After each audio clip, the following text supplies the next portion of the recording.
Dad sets up camera to find out why daughter stays in room.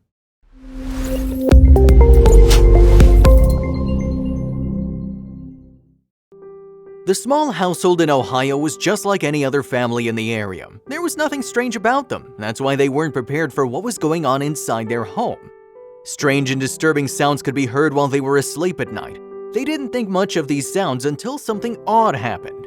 Darren thought that his girlfriend was pulling a prank on him, but she denied everything. The couple finally decided to set up a camera, but they were not prepared for the disturbing footage. Darren decided enough was enough and put a camera in their daughter's bedroom. Marks had been appearing up and down his daughter, Natalie's legs, and he didn't know what was causing them. His wife Pam said that she didn't have any idea either. He let the camera record to gather the evidence. Now he was ready to take a look at what was really going on, but what he saw had him lost for words. For a year, the family of 3 had been living in Darren's mother's guest house, but what they would find would make them want to leave immediately. The symptoms started appearing when young Natalie would come down for breakfast and Darren would see bruises on her legs. He didn't think too much of it at first. Kids bump and bruise themselves all the time. But when new sets of bruises would appear where the last ones healed, he knew something was very wrong. It's only natural to worry about your children. Any parent will tell you that. Darren cared a lot for his daughter and only wanted what was best for her well-being. Natalie had always struggled with her parents' separation. Darren always felt guilty about what effects it had on her development. When Darren first started getting serious with Pam, he knew he wouldn't forget about his daughter. Darren looked after the needs of his daughter very closely, and because of it, the two had a very close bond. But Natalie began changing when Darren met Pam and she moved in with him. Darren was always open with Natalie and told her she could tell him anything, but throughout the years she'd become quieter, a lot quieter. Darren assumed it was because of her growing up and getting into her teenage years, but things only kept escalating. As time went on with Pam living with him, Darren noticed that the life was being sucked out of his daughter. He didn't understand why. He was worried that she spent too much time locked up in her bedroom by herself. Darren was worried about her being sucked into social media. He'd heard stories about that kind of stuff. But little did he know her social media pages were the least of his worries. Darren decided to ask Natalie about her change in behavior. She told him that she didn't like the way other rooms in the house felt. Darren didn't want to interfere with her life too much and felt confident that she would tell him if there were any problems, but he learned to regret that decision. Then he noticed something that had sirens blaring in his mind. Natalie was now on summer break, and with temperatures climbing well above 90 degrees, she started wearing clothes that revealed her legs. Darren immediately noticed the marks on her legs and asked her about it. She just looked down at her feet and said that she'd woken up with them. Darren felt a bad feeling that just wouldn't go away. Anyone looking at the family from the outside would probably say things were perfect. Darren and Pam were happy and he had a great daughter, Natalie. But everything changed abruptly one day. Darren was woken up in the middle of the night by disturbing sounds. Natalie herself would eventually be the proof that would solve this mystery once and for all. Darren looked at his girlfriend and asked her if she was the one in Natalie's room at night and if she had anything to do with the marks that appeared on her legs. Pam was surprised to hear that Darren was asking her something this serious. She denied everything and Darren knew what he had to do. His decision would lead to a discovery that would shake his world.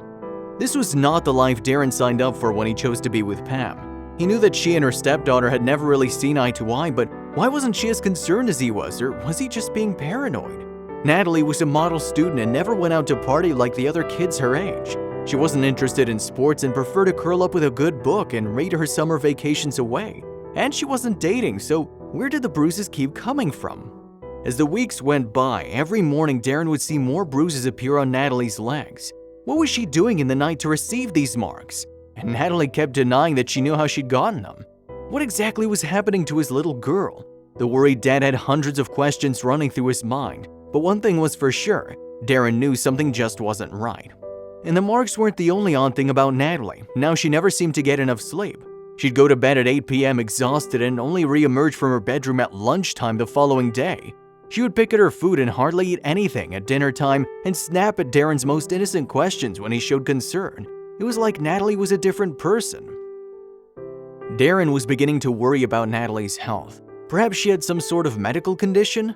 Now Pam, who just shrugged everything off, also began to appear concerned. Armed with a determination and driven by worry, Darren took Natalie to the doctor in hopes of finding out the truth. But what the doctor told him only left him with more questions. You see, Natalie didn't appear to have anything wrong with her. There was nothing strange or worrying about her results. The doctor checked her blood levels but couldn't find any deficiencies. Although Darren was relieved to hear that his daughter was healthy, this news meant that the cause of his daughter's bruises could be something far more sinister. And just when he was reaching his wit's end, there was a knock on the door. Darren opened the door only to see a woman with a stern look on her face standing on his doorstep. She tersely introduced herself and informed him that she was from social services. When Darren managed to wrap his head around what the woman was there for, he was in complete shock. This couldn't have something to do with Pam, could it? The woman who introduced herself as Mrs. Wood said that she was there to investigate a possible situation involving young Natalie and her parents. She had been made aware of Natalie's inexplicable marks by her family doctor. Darren's mind began to race. He hadn't done anything. He'd never ever lay a hand on his child, but unfortunately for him, there was no way he could prove otherwise. Mrs. Wood would simply have to speak to Natalie herself. Mrs. Wood introduced herself to Pam and Natalie and then entered the girl's bedroom, making sure to lock the door behind her. Pam shot Darren a look. "What's the meaning of this?" she asked furiously. But before Darren could explain, she'd already stormed off. Darren paced nervously in the hallway while the social worker spoke with Natalie in private, wondering what would happen next. Surely she wouldn't get much more out of his daughter than he had. Would Natalie finally tell the truth? After what seemed like hours, Mrs. Wood finally emerged from the bedroom with Natalie by her side, and she was in tears. With a mixture of anger, sadness, and frustration, Darren gritted his teeth and politely asked the social worker if there was anything else he could do for her. He was furious by the insinuations this woman was throwing around, and now she'd made his daughter cry. But the burning question that was on his mind was, what exactly had Natalie told her? Mrs. Wood told Darren that she'd be in touch and showed herself out while Darren tried to comfort Natalie. "I told her what I told you, Dad," she sobbed. "Every morning I wake up with marks and I don't know how they got there." He'd taken her to the doctor and they'd run blood tests. He'd asked her what was going on directly. He even accused his girlfriend. Darren was at a loss and becoming more desperate by the minute. Something just wasn't adding up here. He vowed that he'd find out what it was, but did he really want to know the answer? Things had become tense between Darren and Pam since the accusations were hurled, and he was determined to get to the bottom of everything, for Natalie and his relationship with Pam's sake. So they all decided to set up a camera in Natalie's room to find out what had been happening once and for all. The CCTV revealed the truth, but neither of them was ready for the discovery. Darren set up the CCTV with a mission to find out who was responsible for the bruises on his daughter. Darren had been so convinced that it was Pam because nobody else lived there. He made sure that whoever had been doing this would be exposed, even going as far as purchasing a night vision camera. He was hell-bent on putting a stop to everything. When he finally saw the perpetrator on the video, he never thought that their life would soon become a nightmare. Darren could feel his heartbeat in his throat. At first, it was just Natalie lying peacefully in her bed, her hands still cradling the book she'd been reading when she'd fallen asleep. 30 minutes passed and nothing looked out of the ordinary. Then suddenly, Darren saw something on the footage and his jaw came unhinged. This had to be some kind of joke. Suddenly, Natalie seemed to wake up, but she didn't look like herself at all. He continued watching the rest of the footage to find out more, but what he saw next challenged his theories and shook his beliefs. You see, in the footage it showed a peaceful Natalie sleeping in her bed, but 30 minutes in, Natalie appeared to be crawling on her back. Darren suddenly felt sick to his stomach. He blinked thinking he was seeing things on the footage, but he wasn't. This was real. Natalie thrashed in her bed. The movement she made looked weird and unnatural. What was going on? As soon as Darren saw this, he knew something was very wrong. Darren frantically yelled for Pam and showed her the footage, and she was equally astonished and horrified. They had no idea what had been going on. What had happened to their little girl? They finally had the answers as to where her daughter's marks were coming from, but after watching the footage, they were left with even more questions.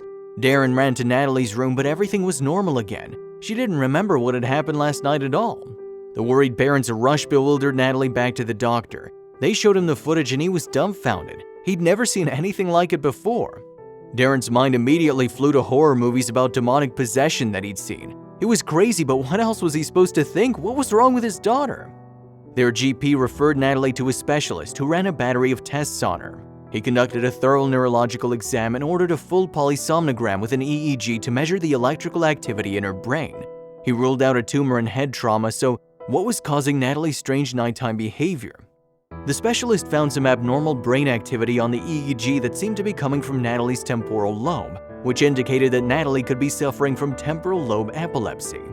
It was reasonable to assume that this was causing her to have nocturnal episodes or seizures. According to the research, there are many different types of seizures, but most nocturnal seizures are tonic-clonic. Doctors used to call tonic-clonic seizures grand mal seizures. They typically last less than 5 minutes. During this type of seizures, muscles stiffen and twitch, which explains what Darren had seen on the footage. Natalie was prescribed anti-seizure medication and has made a full recovery, but Darren still had the house cleansed by a priest, just in case.